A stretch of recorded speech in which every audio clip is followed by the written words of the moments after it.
Hello, I'm Bob Mayer, and welcome to my series of videos on preparation and survival. This one's about maps, how to read a topographic map. I'm just going to cover that very lightly, and where to get free navigation apps and free topographic maps.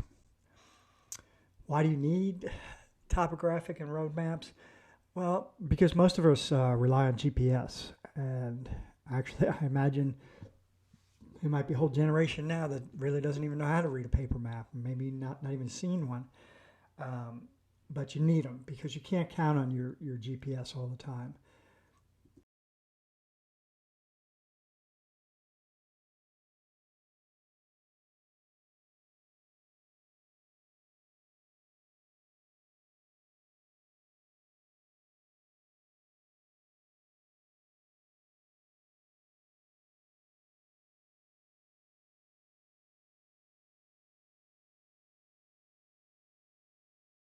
And, I use both in conjunction, and that sign's true. All of us have experienced a time when our GPS directed us in the wrong direction or to the wrong place. So how do you read a topographic map? There's hours and hours of instruction on this.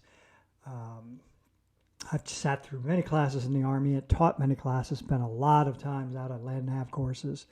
I'm just going to give you a quick overview, but you can go to if you have an REI store near you, they hold classes on this. Your local college probably has field classes that will show you how to do this. Nothing beats actually going out there with a map and trying it. You immediately see it's different from a regular map. You've got road, buildings, railways, all sorts of things. I liked in Europe. In Germany, you could literally find fence posts marked on your map. I mean, they were really detailed. The water, you learn how to read what lakes, rivers, streams, rapids, where the kraken are. Here there be monsters. Probably the most important thing is relief. I'll talk about that in a little bit. Also vegetation, what's forested or clear. I can't even pronounce that. Toponymy, various things on the map and contour. So you use the map legend to figure out what you're looking at. And you got to be able to visualize it in your brain. I always liked land navigation because I could see in my mind's eye what the terrain was going to look at from looking at the contour and the colors on a map. Everything looks a lot closer on a map than when you're walking, seriously. We always would joke out when we deployed that, back in the FOB, looking at those maps tacked to the wall, it was only a couple of inches, but, who knows how long it was on the ground. This is just a rule of thumb in the desert, estimating distance. We underestimate by a factor of 3. What looks like a mile away is actually 3 miles away. This picture is my old Jeep out at Grand Escalante Staircase. That's in a hole in the rock, which is 120 miles from the nearest paved road. That crest out there in the background doesn't look that far away. That is a long way away from where I'm at right there. It took 6 hours to get from Escalante, Utah to that spot there and then back. Another 6 hours. So this is the legend on a contour map. They're all pretty much the same. I'm not going to get into the details of them. People have died misjudging the type of road they're going on, even in a regular road map. There was a family going through California that wanted to go to the coast, and they cut through the mountains, but they didn't really read what type of road they were getting on. They ended up on a logging road and got trapped in snow, and one of them died. So this is important stuff. Contour lines, like I was saying, you have to be able to visualize it in your mind, what those lines mean. And also, a big thing, check the contour interval. All maps are different. If you're out on the Great Plains, you don't have the contour lines are few and far between, and they're not much. If you're up in the mountains, it's a whole different ballgame. What is the contour interval between the lines is critical. Key to it is orienting to the terrain. The easiest way to do that is to have a compass. I'm big fans of compasses. You probably have one on your cell phone. If you don't, you can download one. But I like physical compasses. And then you have declination. There's all sorts of detailed things that a map reading course will teach you. I like having what I call guardrails. Like in Boulder, Colorado, you're in the foothills. You know which way is west because you can see the Rocky Mountains. On Hilton Head Island, you're surrounded by water, but The Atlantic is to the east, the Intercoastal is to the west. There's my new Jeep Gladiator out at Valley of the Gods.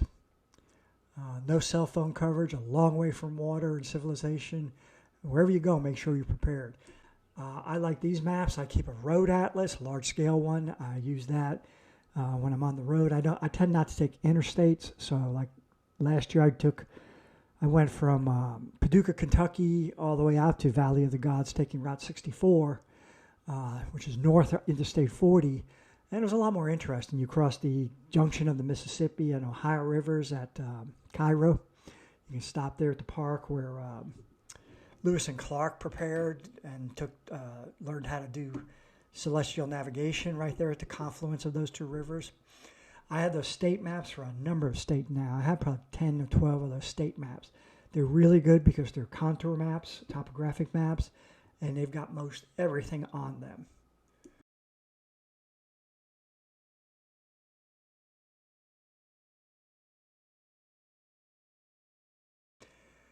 You can download the contour maps. I've got a link to the USGS downloadable topo maps. It depends how good your printer is.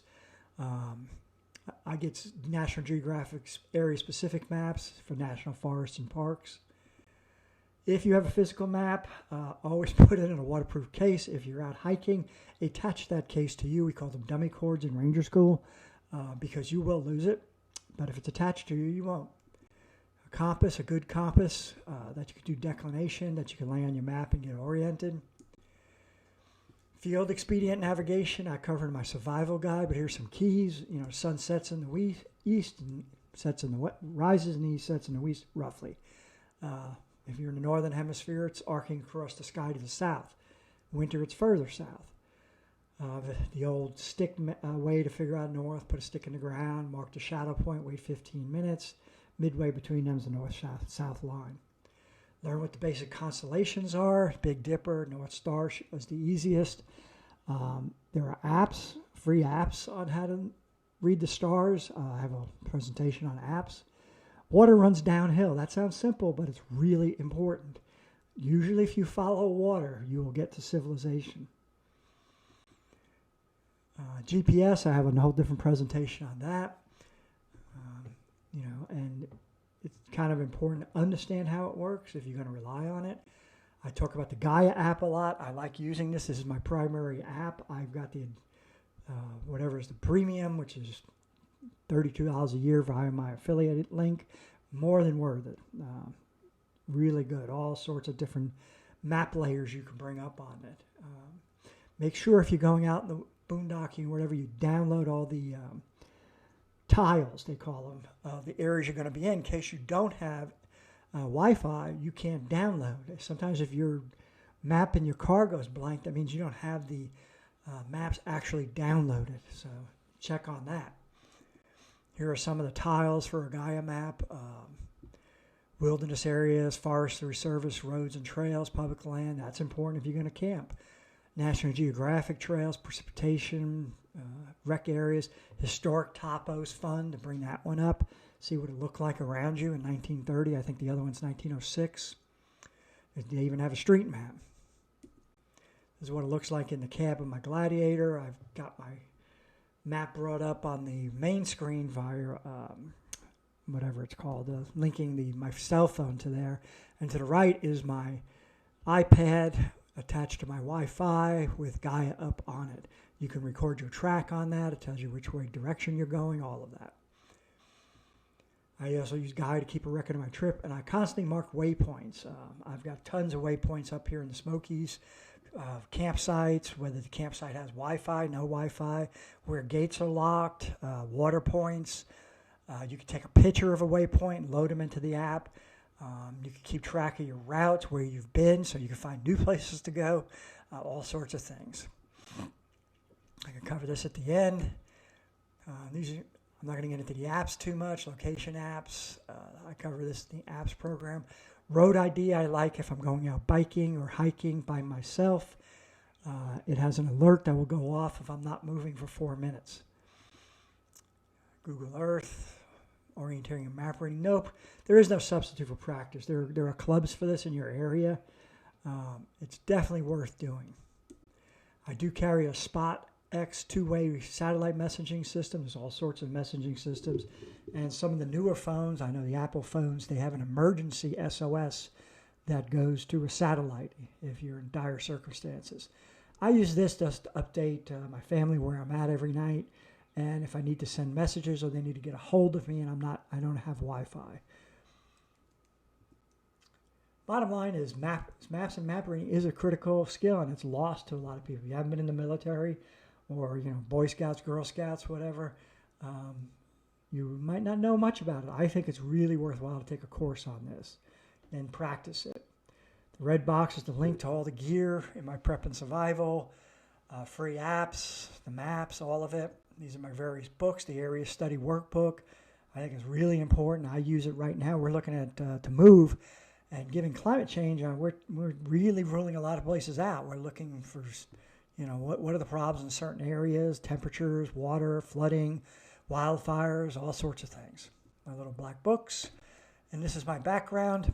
I hope you found this useful, and please subscribe to my YouTube channel.